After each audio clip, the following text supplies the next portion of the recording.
Bugün hutbede de okunan Kutlu Zaman Dilimi 3 aylar başlıklı makalenizde 3 ayların çok derinden duyulması ve bir ganimet bilinmesi gerektiği ifade ediliyor. Bu bereketli günlerin heyecanını, içte duyamama eksikliğini nasıl giderebiliriz? Hem fert planında hem de Kur'an hizmeti adına bu dönemi en verimli şekilde değerlendirebilmemiz için neler tavsiye edersiniz? Şimdi belki o türlü şeylerin tekrarına, terdadına ihtiyaç var. Yani insan belki o daha engince birisi tarafından anlatılabilirdi, daha güzel resmedilebilirdi. O fotoğraf daha mükemmel şekilde ortaya konurdu. O işin en mükemmeli demek değil. Fakat belli bir his seviyesinin sesi soluğu olabilir. Ya kendisi bazı şeyleri duymuştur veya duyanların mülazasını seslendirmiştir. Neye bağlarsanız bağlayınız. Bu da sizin hüsnü zannınıza, itidalinize veya suizanınıza bağlı bir şeydir. Ancak yani insanları belli bir seviyeye çekip götürmek için onları tezkire, tezekküre ihtiyaçları vardır. Tefkire, tefekküre ihtiyaçları vardır. Fikru, zikre ihtiyaçları vardır. Sürekli rehabilite edilmezse insanlar o mevzuda, hatta o şeylerin üzerinde, söylenen şeylerin üzerinde bile durulmazsa, onlar müzakereye alınmazsa, insan onları aklıyla, mantığıyla müzakere ederken ruhuna akan bazı şeyleri hissetmezse, ondan bile bir şey anlamayabilir yani, dinler. Kaldı ki zannediyorum burada istidradi bir şey daha arz edeceğim. Yani hutbede ne okunursa okunsun, hutbe cuma namazının kabul olmasının şartıdır. Hutbeyi dinlemeyen namazı kılmamış olur, cuma namazını. Öğlen kılmış olur o. Yani hutbenin ta başından itibaren, ezandan itibaren oturup onu dinlemesi lazım bu esnada. Bu esnada hususi evrat da çekemez. İnsan Kur'an da okuyamaz. En önemli şeydir yani. Kur'an okumak çok önemli bir ibadettir. La ilahe illallah çekmek çok önemli bir ibadettir. Hutbe irade edilirken bunlardan hiçbirini yapamaz. Hatta dünyevi kelam konuşunca birine sus dese diyor, kütüb-ü fıkhiye de bu açıktan açığa hutbeyi ifsad etmiş olur. O namaza tesir eder. Bu namazın geçerli olmasının esaslarındandır. Yani bu mevzuda eksiğimiz, gediğimiz var. Şimdi bir de tabii bizde meseleleri böyle anlama eksikliği var. Bazı şeyler vardır ki sabah okuduğumuz ders gibi. O yani şimdi onu takip ediyoruz. İçinde çok teknik konular var. Belaata ait konular var. Nahva ait konular var. İnsan nahiv bilmiyorsa, ilmi belaatla alakası yoksa onlar da anlayamaz. Çok ıslahlara bağlı gidiyor o mesele. Fakat hepsi öyle değildir yani. Meseleleri müzakere ederken mutlaka kelime kelime üzerinde durmak, tahlil etmek lazım. Yani bir de böyle insanlarda merak olmuyor yani. Bir şeyi anlama merakı olmuyor. Yani okuduğunu anlamama, onu sindirememe, içine indirememe, içtenleştirememe meseleleri var. Dolayısıyla bunlar işte haydan gelip huya gitme var ya, işte öyle oluyor yani. İsterseniz Hazreti Hay'den geliyor, huya gidiyor yine. Fakat biz hep dışarıda kalıyoruz dersiniz. Fakat Türkçemizde onu kullanırken biz o ulvi manaya bağlamıyoruz. Yani boştan gelip boşa gidiyor. Hayhuy filan, hayhu diyoruz ya işte. O manada biz kullanırken öyle kullanıyoruz onu. Şimdi insanın bazı şeyleri duyabilmesi için mutlaka o mevzudaki esasları insana duyurmak lazım. İnsanları rehabilite etmek lazım. Derinliğe alıştırmak lazım. Yani yüzmeyi öğretme gibi bir şeydir o. Havada uçmayı öğretme gibi bir şeydir. Yürümeyi öğretme gibi bir şeydir. İnsanlar da o duyguyu geliştiremeyince çok şey okuyabilir, çok şey dinleyebilir fakat onun derinliklerine giremez. Ramazan da öyle gelir üzerinden geçer, Şaban da gelir üzerinden geçer, Recep de gelir üzerinden geçer, onlardan da bir şey anlayamaz. Şimdiye kadar belki 50 tane insan kendi zaviyelerinden, kendi ufukları itibariyle neye nasıl inanıyorlarsa mutlaka o ayları teşrih etmiş, açmışlardır yani. Çok şey söylemişlerdir o aylarla. O ayların gecesiyle, gündüzüyle, o aylarda müminin hayatıyla alakalı, hususiyle gecesiyle alakalı çok şeyler söylenmiştir şimdiye kadar. Ama onların insanın içine sindirilmesi çok önemlidir. Anlaması çok önemlidir. ve sonra bazı şeyleri alarak onları duymaya çalışması önemlidir. Yani hakikaten bir gece filan dendiyse şayet kalkıp bir geceyi yudumlaması lazım. Bir gece varidatını yudumlaması lazım. Bir gecelerde Cenab-ı Hakk'a teveccüh etmesi lazım. Orada denen şeyleri tadabilsin yani. Ramazan 3 ayların içine balıklamasına insanın girmesi lazım. Gerçekten o ayların bir ganimet ayı olduğunu başta takdir etmesi lazım. Ki bir parça o varidatı da duyabilsin, sezebilsin. Bu açıdan sadece süslü bir kısım konular anlatılıyor gibi insanlara gelir. Hatta bir yönüyle istidadımızın çok üstünde, bizim idrak ufkumuzun çok üstünde çok faik şeyler anlatılıyor. Galiba bunlar lüks gibi şeyler falan diyebilirler yani. Sahip çıkmayınca bir şeye sahip olunamaz. Bir insan kendisini o içine salmayınca bir yönüyle onu sindiremez içine. Onun ifade ettiği manaları duyamaz, hissedemez yani. Biraz sahip çıkması lazım, kendisini vermesi lazım. Bu her şeyde böyledir. Yani Kur'an-ı Kerim mükemmel o kelam-ı ilahi işte sabahları okuyoruz belli ölçüde. Her ayetinde başlı başına değişik mucizeler var. İnsan söyleyemez bunu. O bir tek ayete bakan bir insanın bile bizim aklımıza gelen şekliyle iman etmemesi insafsızlıktır bu. Temerrüttür diyoruz, inattır diyoruz. Fakat dünya kadar insan Kur'an-ı Kerim de bakıyor şimdiye kadar onlar için hiçbir şey ifade etmedi. Çünkü içinde bir şey vardır mülahazasıyla ona yönelme olmadı. Bizimkine gelince bizimki taklit yani. Başta ilk mektepteyken daha annelerimiz, babalarımız Allah rıdvanıyla, rızasıyla onları sevindirsin, serfiraz kılsın. Bize öyle telkin etmişler. Biz de o taklidin akıntıları içinde o taklide kürek çekiyoruz. Yani yoksa kendimiz böyle duya duya, hissedeye de, keşfedeye de bu ufka ulaşmış değiliz yani. Hiçbirimiz Kur'an-ı Kerim'i bilmiyoruz. Kur'an'ın derinliğini de bilmiyoruz. Kur'an'ın ne ifade ettiğini de bilmiyoruz. Ama bir kere bize demişler ki işte Allah kelamıdır. Bunun içinde şunlar vardır, bunlar vardır. Biz de onu öyle satı olarak öyle kabullenmişiz. Aynen bunun gibi yani bize ait bütün değerler bir kere başta onları değerli kabul ederek öyle bakarak içine girersen Kur'an-ı Kerim'e öyle bakmadığınız zaman kafanıza takılacak çok şey olur. Açık konuşuyorum burada. Sizi dalalete götürecek çok şey olabilir. Ama bir Allah kelamı olarak benimseyerek içine girdiğiniz zaman o Kur'an-ı Kerim nüzul keyfiyetine baktığınız zaman hangi şartlara göre neyi nasıl ifade ediyor o meseleyi öyle kabullenerek bağrınızı açtığınız zaman içinize o bir yönüyle belki o varidat kaynağı o menhelül azmül mevlud çok farklı şekilde boşalır. Kendinizi çok farklı şekilde hissedersiniz.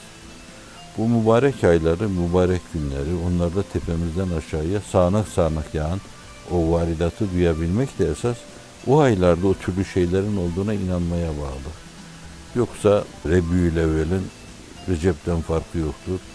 Rebiül Ahir'in Şaban'dan farkı yoktur.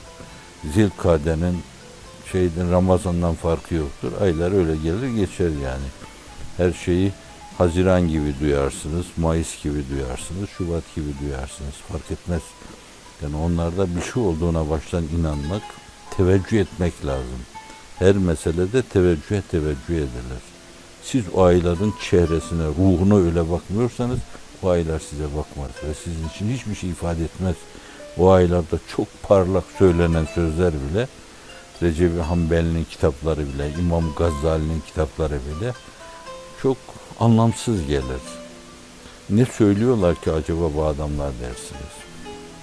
Yani mesele sadece söylenen şey değil de bir de muhatapların seviyeleri, idrakları açık olmaları o mevzuda, sinelerini o işi açmaları, sürekli o mevzuda yenilenme peşinde olmaları, laubaliye takılmamaları, hep böyle ciddi ciddi oturmaları, kalkmaları, işte bu iki şey arasında tenasüp, aylar o zaman bir şey ifade eder yani.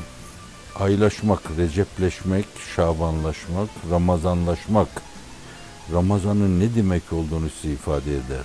Şabanlaşırsanız Şaban'ın ne demek olduğunu size ifade eder. Recepleşirseniz Recep'in ne demek olduğunu size ifade eder. Yoksa siz olarak kaldığınız sürece sati, taklitçi, bir şeyin hakikatini araştırmayan, böyle dıştan sadece bakıp geçen o aylar da sizin için bir şey ifade etmez. O aylar adına söylenen sözler de sizin için bir şey ifade etmez. Bir kulağınızdan vurur, öbür kulağınızdan çıkar. Şimdi genelde taklit dahi olsa insanlar bu aylarda Cenab-ı Hakk'a belli ölçüde yöneliyorlar. Belli ölçüde her şeyi temkinli konuşmak lazım. Mübalağa etmeyelim. Yani o ayların ifade ettiği mana başkadır. Onu derinliğiyle duyma, derin insanlara mahsus bir şeydir. Fakat belli ölçüde bereketi var, kıymeti var diye işte birisi Şehrullah oluyor, Allah'ın ayı oluyor. Birisi ümmeti Muhammed'in ayı oluyor Ramazan. Şimdi insan o mülazayla, insanlar demek daha doğru, insanlar o mülazayla camilere, mamilere yöneliyorlar. Biz daha değişik platformları, daha değişik aktiviteleri hep o düşüncemiz istikametinde değerlendirmeye bir yönüyle oralarda neyiz biz, neciyiz, niçin burada bulunuyoruz, Allah'la münasebetimiz nedir? O değişik vesileleri değerlendirerek hep bunları yerli yerine yerleştirmeye çalışıyoruz. Bunları ifade etmeye çalışıyoruz. Zaten ne olursa olsun, ne yaparsak yapalım bizi bizliğimize götürebilecek şeyler değilse onlar abesle iştigal ediyoruz demektir. Kendimizi bulma istikametinde bize bir şey kazandırmıyorsa abesle iştigal ediyoruz demektir. İnsanları eğlendirme bizim işimiz değildir yani. Bu açıdan bu aylar da bu mevzuda çok önemli bir vesiledir yani. İşte diyelim ki Recep-i Şerif'i değerlendirirsiniz bu üç ayların bir yönüyle. İlk tembih yapan ayı oluyor. Regaib gecesi var. Allah'ın ona rağbeti var. Değer atfetmesi var. Geçen de bir nebze arz etmeye çalıştım. Ve onun aynı zamanda son işte haftasında, başında, ilk çeyreğinde diyelim veya ilk günlerinde Regaib gecesi var. Onun son çeyreğinde de bir yönüyle 27 gecesinde de Miraç var. İki tarafı itibariyle çok kıymetli bir ay. Bu ayda yapılan ibadetler değerler üstü değerlere bulaşıyor. İnsan isterse şayet bu aylarda Allah'a yakın olabilir. İnsan isterse bu aylarda dinin hakikatine ulaşabilir. İnsan isterse bu aylarda Cenab-ı Hakk'ın rahmetine liyakat kesbedebilir. Günahlardan sıyrılabilir. Şimdi bunu o istikamette değerlendirmek, o istikamette müzakerelerde bulunmak, değerlendirmek yani. Camiye gelen insana bu istikamette bir şeyler anlatmak, yanınıza gelen insanlara bu türlü sohbetlerde o istikamette bir şey anlatmak, bir araya gelişlerimizi o istikamette değerlendirmek. Madem insanlar bu ayların kendileri için bir şey ifade ettiğine inanıyorlar, biz de onları o inançlarında yalancı çıkarmayalım, bir şeyler anlatarak o ayların kıymetini inandıralım onları. Yani viladette bir şey yapıyoruz, regaibde bir şey yapıyoruz, beratta bir şey yapıyoruz, Miraç'ta bir şey yapıyoruz, Kadir Gecesi bir şey yapıyoruz. Yani bunlar da yapacağımız şeyler de insanların duygu, düşünce, his dünyası, latife-i Rabbaniyeleri itibariyle onlara bir şey ifade etmek lazım. Bir adım da onları Allah'a yaklaştırmıyorsa şayet abesle iştigal ediyoruz demektir. Aynen bunun gibi yani. Diyelim ki bir musikimiz var bizim. O musikimizde insanları bir adım Allah'a yaklaştırıyorsak, kendimiz olmaya doğru bir adım yaklaştırıyorsak bir şey ifade ediyor demektir o. Yoksa sırf insanların cismaniyetleri, heva ve hevesleri açısından onları eğlendiriyor, hoş dakikalar geçirdik dedirtiyorsak biz zaman israf ediyoruz. Belki de günaha giriyoruz.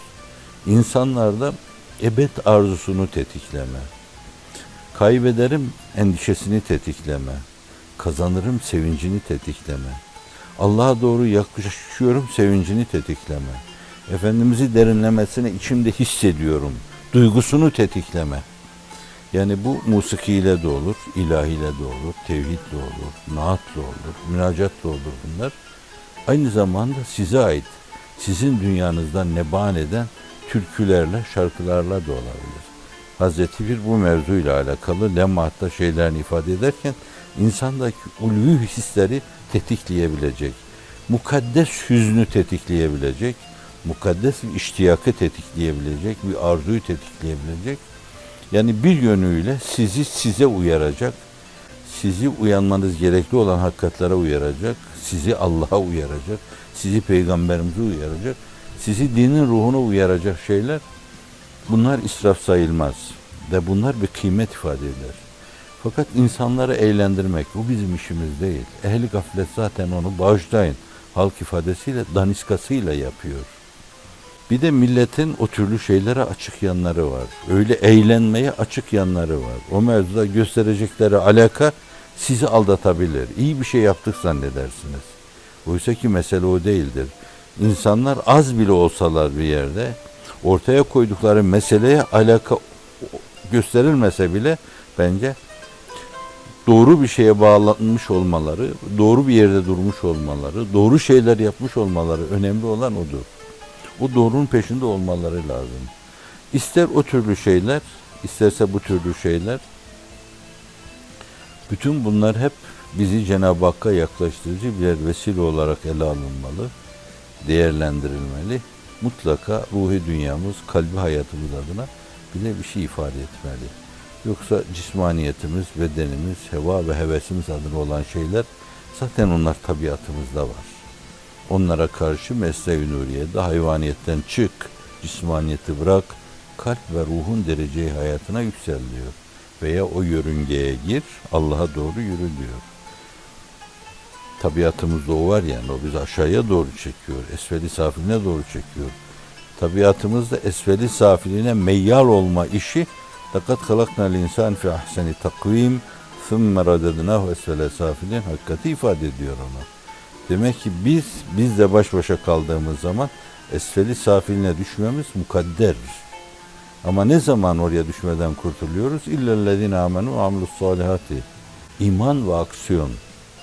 Yapılması gerekli olan şeylere yönelince tabiatının seni aşağı çekmesine karşı bir direnme ortaya koyuyorsun. Hayır diyorsun orada. Mahiyetin ve donanımın itibariyle öyle davranman lazım. Ameli salihle kendini inkişaf ettirmen lazım. İmanla, gerçek çehrenle ortaya çıkman lazım. Bunun gibi işte o ister böyle mübarek günler, ister mübarek geceler, isterse değişik aktiviteler, insanlara bir şey ifade etme. Bütün bunlarda hep böyle ulvi hedefler, biraz evvelki mülahaza çerçevesinde ulvi hedeflere insan bağlanmalı. Enginliklere bağlanmalı. Belli bir darlığın mahkumu olmamalı. Onlarla bir yere kadar bir şey ifade edersiniz. Sonra da onlar bir şey ifade etmez hale gelirler. Ama insanları derinleştirmeye talip olursanız Allah'ın izni inayetiyle bir yönüyle de onları doymazlığa doğru açmış olursunuz. Yani yedirdikçe, içirdikçe o mevzuda, yudumlattıkça adeta o suyu kim içse haman, kalbe doğar nuru cihan, verir hayatı cavidan, yandıkça yandım bir su ver der. Bir kere daha ver, bir kere daha ver. Biz bu mülazaya da helmim mezit mülazası diyoruz. Ayet-ül Kübra'da ifade edildiği şekilde. Değişik vesileleri hep esas kendimizi bulmaya, özümüzü ermeye vasıta yapmalı. Değişik aktiviteleri, bir araya gelmeleri, camileri, cemaatleri, cumaları, recepleri, şabanları, beraatleri ve gayipleri, Kadir gecelerini mutlaka insanları Cenab-ı Hakk'a yönlendirmeye vesile yapmalı, bu işi yapmalı. Yoksa insanlara eğlendirme, hoş dakikalar geçirtme bizim işimiz değil, bizim vazifemiz değil. Bu değişik karnavallar gibi şeyler, şölenler gibi şeyler bizim işimiz, bizim vazifemiz değil. Onları yaparız eğer onların arasında böyle, hatta Mevlevilik semalarının arasında Rabbimize ait bir kısım hususları seslendiremiyorsak, onu vesile yaparak gönüllere giremiyorsak, bir adım daha insanları Efendimiz'e yaklaştıramıyorsak beyhude uğraşıyoruz demektir. Abes şeylerle iştigal ediyoruz demektir. Allah'a götürmeyen her yol batıldır. Efendimiz sallallahu aleyhi ve sellem ulaştırmayan her yol bir aldanmışlıktır. Onlar onun neticesi olmalı, gayesi olmalı. Dolayısıyla ben her şeyde, hemen her işte, her aktivitede mutlaka o ulvi şeyleri gerçekleştirmeye matuf bir niyetimiz, bir azmimiz olmalı. Allahümme inni eselüke minel hayri kullihi acilihi ve acilihi ma alimna minha ve ma lem na'lem ve na'udhu bike mineşşerri kullihi acilihi ve acilihi ma alimna minhu ve ma lem na'lem ve nes'elukel cennete ve ma qarrabe ileyha min kavli ve amel ve na'udhu bike minen nar ve ma qarrabe ileyha min kavli ve amel. Amin ve sallallahu aleyhi ve sellem Muhammed ve aleyhi ve sellem.